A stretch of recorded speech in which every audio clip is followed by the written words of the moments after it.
These days, the barrier to entry for music production is very low. There are loads of fantastic resources and software available for free online, so many that it can actually be pretty overwhelming if you're new. In this video series, I'm going to shine a light on some great free synth plugins to get you started. I'm starting off with one of my favourites, TAL NoiseMaker, which you can download for free at tal-software.com. NoiseMaker is a simple but powerful synth, and its easy-to-read interface makes it a great platform for learning the basics. I'm going to start with some fundamentals about synthesis and then explore how the TAL NoiseMaker makes use of them. So at the beginning of synthesis is the oscillators, which is the things that actually make the noise. On the TAL NoiseMaker, there are two oscillators, OSC1 and OSC2. Oscillator 1 has 3 wave shapes available, saw, square and noise, and Oscillator 2 has 5 available. So you get saw, square, triangle, sine and noise. The other features of the oscillator window are the tune knob, which allows you to adjust the tuning in semitones. A useful feature of NoiseMaker is that down the bottom here, you get a little readout of what exactly you're controlling. So you can hover over a control and it'll tell you what that's doing, and then it will show you the readout down the bottom. So you get a coarse tuning in semitones and then fine tuning, which you can detune oscillators against each other and fun things like that. You've also got a phase knob, which is useful for when you're combining both together. Pulse width, which affects the square wave, so that's the width of the square wave. Then Oscillator 2 has an FM, which is frequency modulation. That allows Oscillator 1 to modulate Oscillator 2. But we can get into that in a bit more detail a bit later. So when you first load up software, it's going to make some very basic sounds. So what you're hearing there is just Oscillator 1 on its own, and this is the triangle wave shape. You can hear if I change. You can hear the noise changing there. It also has by default a sub oscillator there, which is kind of providing some extra oomph to the bass. I can take that off to strip that completely back.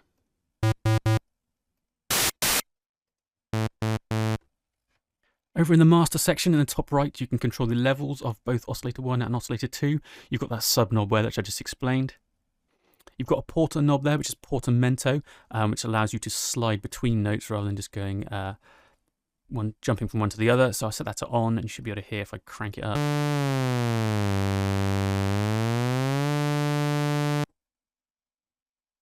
So you've got on, which is always on, and auto, which is kind of a useful feature for players, which will only slide when you press 2 notes together.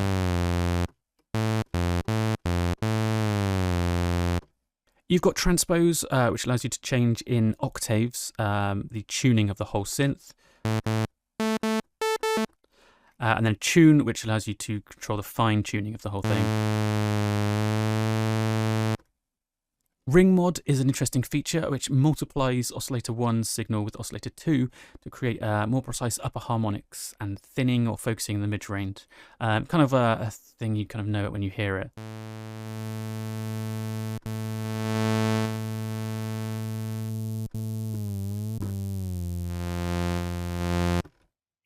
The sync button synchronizes the polarity of the sub-oscillator to Oscillator 1 and 2. It kind of focuses the fundamental harmonic of your tone, which alters the character of the overtones into a purer, thinner tone, but still retains the low frequency depth. And then voices drop down is how many notes you can play at once. So on the NoiseMaker, you can change it between mono and up to 6.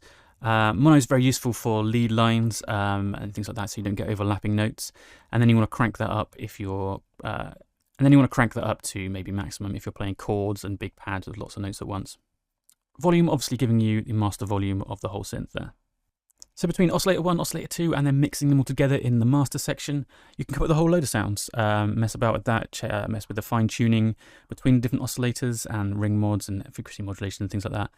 And you can play around with that with hours and have lots of fun with that. But to make some more complex tones, we're going to want to jump into some of the other sections. We're going to jump over to filter first, an essential feature in any synthesizer. By default, this is set to a low-pass 24 dB filter. If you click this drop-down, you'll see there are a load of options included in NoiseMaker. We're going to leave it on low-pass for now. So the main knobs on the NoiseMaker, this is our tone at the moment. Fairly unexciting, and we're going to use the cutoff to filter out some of that noise. So this is a low pass filter, so it's going to cut out the high end. And if you move the cutoff down, you'll hear that happening.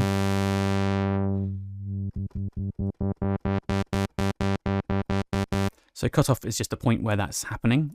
Reso is resonance, which applies a boost in the sound at the filter cutoff point. I'll crank that right up. Whoop, maybe not that much.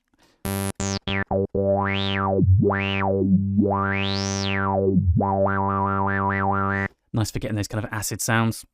The key follow knob is a useful one. That affects how much tracking the cutoff frequency does across the keyboard. So playing higher notes will set the filter cutoff a bit higher. Playing lower notes will the filter cutoff be a bit lower. Kind of makes it a bit more natural sounding, but again, you want to play around depending on what you're playing and how you're using the synth. That could come in very useful. The contour knob is related to this envelope down the bottom here.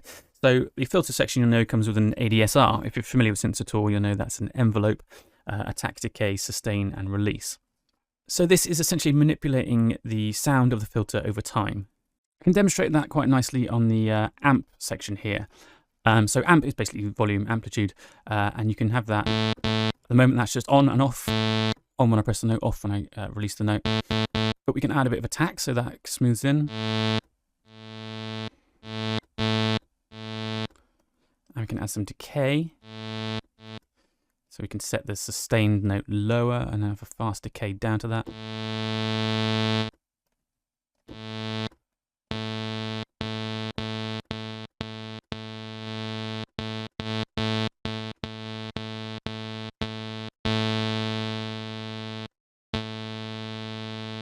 And then a release at the end so the note just doesn't finish the second I lift my finger off.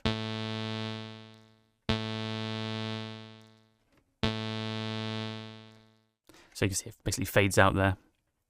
So there's an amplitude section on the amp, which is the loudness. There's an amplitude section on the filter, which is controlling the way the filter moves over time. There's also an attack and decay up here. Just a simple amplifier, which is attack, decay, and amount. That can be assigned to filter, oscillator 1, oscillator 2, pulse width, or frequency modulation. The next thing we want to look at is LFOs, low frequency oscillators. NoiseMaker features two of them, right at the top left here, LFO1 and LFO2. Now, LFOs are essentially oscillators, so they're waves, just like the ones we're hearing, except these ones you don't hear. They're used to send to other parameters to trigger things. So they can add movement to filters, movement to amps, and all sorts of things. You can choose where you're sending it to in this drop down here. So this is going to breathe some movement and some life into your synth sounds. They can be used very subtly. They can be used very non-subtly and to make some crazy noises. Here we're going to check through the parameters up here. So you've got rate, which is a speed, which doesn't show on the knob, but does show down here in the bottom right. And that actually gives you a readout in hertz of the speed there. Amount is going to be the size of the wave, how much that's going to affect whatever it is you're sending to. Phase is going to be useful if you're using both of these LFOs with the same wave shape here. This drop down again gives you a series of wave shapes. So if you're using both of them with the same wave shape, that's going to either phase them, sync them together, or you can do opposites and unsync them. This trigger button is going to be, does the LFO start immediately when you press the button, or is it always just running in the background? Again, that's going to be useful for kind of syncing sounds up. Sync is going to sync the LFO speed to your main tempo in your DAW. So you might be using an effect that's quite obviously wobbling about, and you want that to give some rhythm to sync up with everything else you're making.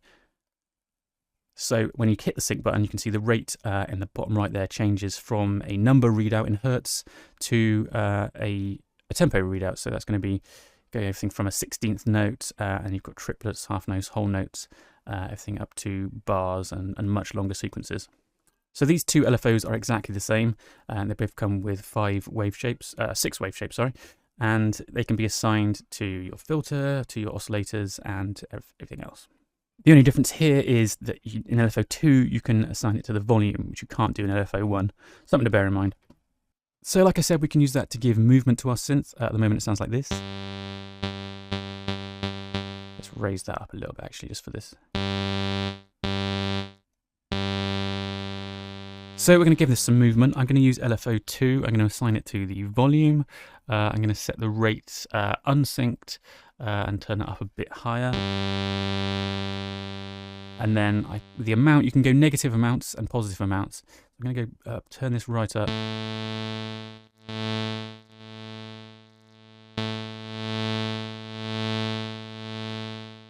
you can hear that the volume of that going up and down in a kind of tremolo effect. Crank up the rate and make it a bit faster.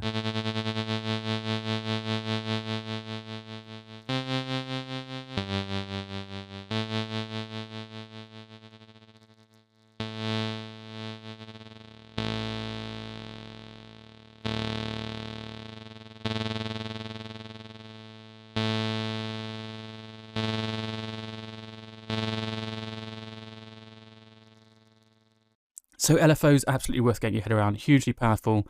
A lot of them can be assigned any way you like and can do some really subtle humanization to sounds or some crazy effects and loads of stuff to get some really wild noises. One of the coolest features of NoiseMaker is this big obvious graph in the middle there. This is actually an envelope, which again can be assigned to lots of different things over in this drop down here. At the moment it's off, you can set that to the filters, oscillator 1 or 2, both oscillators, FN ring mode or volume. So you may have seen things like this in other synth software. This is basically a way to create completely custom envelopes. So you click to assign a breakpoint here. You can move that around then. You can use these little legs to adjust the line afterwards. So I'm going to create a kind of semi-random envelope here. I'm going to assign that to the oscillator 1 pitch. And I'm going to turn that amount right up. And it gives you this nice visual of the sound moving along that graph. So at the moment that's moving very slowly because I've got this set on ×1. Let's crank up the speed a bit. Let's do a try ×8.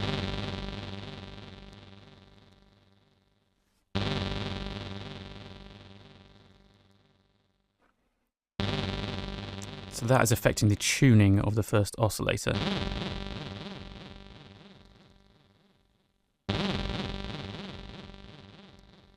So I've cranked the amount way up there just to make that really obvious and not subtle at all. Options here, you've got one shot, so it'll play once and then stop. Fixed tempo allows you to, it basically locks it to the tempo of your project. And then reset will reset your curve and make that window flat again, which I'm not going to do right now because we've got this fantastic sound. Might need a bit more work. So NoiseMaker's basically got all your basic synthesizer essentials, including the oscillators, LFOs and things, amplifiers, and then it's got this graph, which is just a really nice way of controlling some of those things. Some lovely features which you'll find on a lot of synths these days and is really nice to have, especially nice to have them in NoiseMaker, is this effects section. So quite simply, you've got a chorus, chorus 1 and 2, inspired by a kind of Juno chorus, a bit crusher,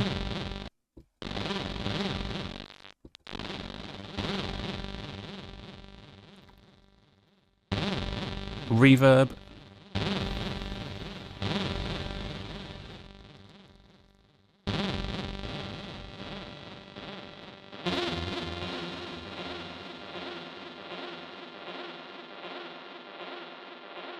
and then a delay there. So pretty basic effects, which you've almost certainly got within your DAW already, but it's super useful to have them inside a synth just for speed and just quickly adding some stuff onto it there. Reverb features wet, knob size, pre-delay, a high pass and a low pass. The delay has a wet, it has a time, sync to sync it to the project tempo. You can do different delays on the right and left, and then a high cut, a low cut, and a feedback. The last few controls in NoiseMaker are some stuff at the bottom here, some useful but not that exciting features. You've got velocity, which controls, it basically controls how your keyboard responds to velocity, how the synth, sorry, responds to velocity. So you've got volume, a velocity contour, and a velocity filter. Sort of thing that's really useful if you're playing stuff in live and you want to change how it responds to that. Got this pitch W here, which is the pitch wheel. So you can choose to assign that to your cutoff of your filter. So what I'm doing there is moving my pitch bend wheel up and down, and that's moving the filter. And more commonly, that will be assigned to pitch.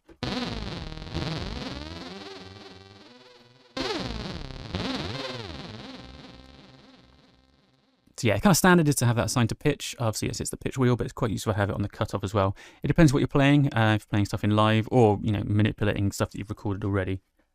Calibration section features a high pass, a master high pass. So if there's anything weird going on in your low end, or you just want to cut out some of that bass, you can use that high pass filter. Detune is an interesting one. Master detune of the whole thing, which is going to emulate some of those old analog synths that don't stay in tune too well. Hopefully give it a bit more kind of that vintage wobble and warmth.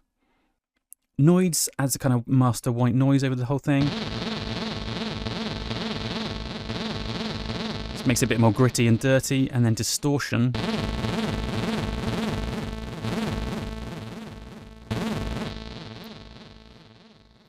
Which actually adds a really nice kind of drive to the filter. Not super over the top, but a fun thing to add on right at the end just to kind of warm up your sound a bit more. Makes it sound a bit less digital, a bit less dry. Gives it a bit more beef. So that's all the features of NoiseMaker. I've made a pretty terrible sound there. So what I'm going to do is load up some presets and let you hear some of the stuff that's already loaded in. These are all come as free factory presets when you download NoiseMaker.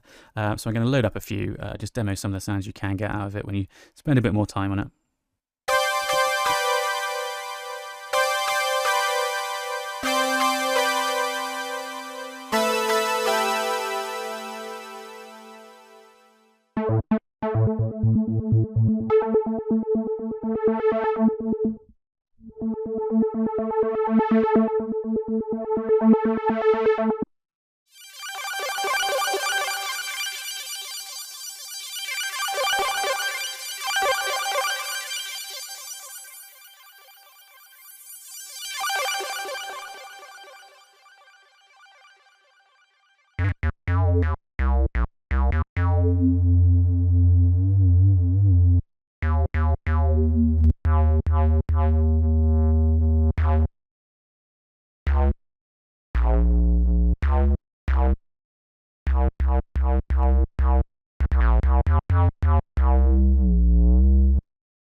So yeah, that's just a few of the presets and sounds you can get out of TAL. There are a load more. There's presets available for download all over the web as well. So if you're new to synthesis, this is a great place to start. It's super easy to learn.